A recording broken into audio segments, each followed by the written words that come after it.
एक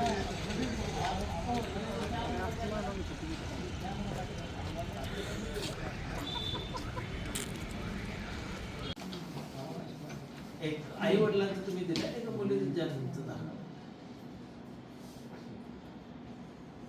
आज जिल्हाधिकारी साहेबांना भेटून आम्ही सर्वांनी मतदान यादीमध्ये बांगलादेशी रोहिंगे यांचे जे मतदान बोगस प्रकारे मतदान यादीमध्ये समाविष्ट करण्यात आलेलं आहे. धाड या ठिकाणी वास्तव्यास येऊन त्यांनी प्रथम तलाठी ग्रामपंचायत या ठिकाणी बोगस रेकॉर्ड तयार करून त्यानुसार रेशन कार्ड मिळवलं आणि रेशन कार्डनंतर मतदान यादीमध्ये नाव बोगसरित्या समाविष्ट केलेलं आहे. अशा प्रकारचे बरेच मतदार या धाड देऊळघाट अशा गावांमध्ये सापडतील.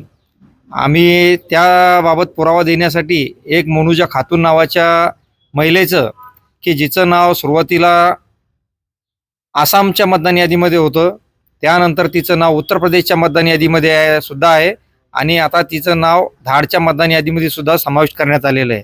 असे जे बोगस मतदार आहेत या मतदारांचा शोध घेऊन त्यांचं नाव या मतदार यादीतून कमी करण्यात यावं आणि अशा मतदार यादीमध्ये जे बोगस नावे समाविष्ट करण्यात सहभागी असतील त्यांच्यावर कायदेशीर कारवाईसुद्धा करण्यात यावी अशी विनंती आम्ही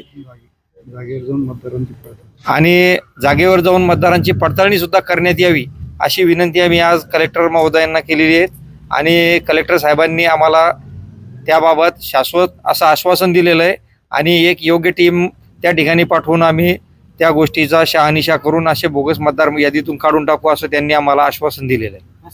आज आम्ही भारतीय जनता पार्टीचे सर्व कार्यकर्ते या ठिकाणी जिल्हाधिकारी साहेबांना निवेदन दिलेलं आहे, ज्यामध्ये बांगलादेशी रोहिंगे हे आपल्या देशामध्ये वेगवेगळ्या प्रकारे जी घुसखोरी करत आहे आणि सर्वप्रथम ते आसाममध्ये त्यांचं कुठे डॉक्युमेंट्स बनवतात त्या आधारावर उत्तर प्रदेशमध्ये बनवतात, मुंबईला बनवतात आणि असे रूट करून ते खेड्यापाड्यांमध्ये इथपर्यंत पोहोचलेले आहे. म्हणजे त्यांनी आपली भाषासुद्धा या ठिकाणी शिकलेली आहे आणि जी आपण आता मतदार पडताळणी जी चालू होणार आहे त्यामध्ये प्रत्यक्ष त्यांच्या घरी जाऊन ते लोक त्या ठिकाणी कसे आले याची माहितीसुद्धा प्रशासनाने घेण्याची आवश्यकता आहे. अशाच प्रकारचे प्रकार हा धाडमध्ये देऊळघाटमध्ये आणि भरपूरशा ठिकाणी या प्रकारचे लोक आढळून आलेले आहेत. त्याचे काही पुरावेसुद्धा या ठिकाणी आम्ही सादर केलेले आहे.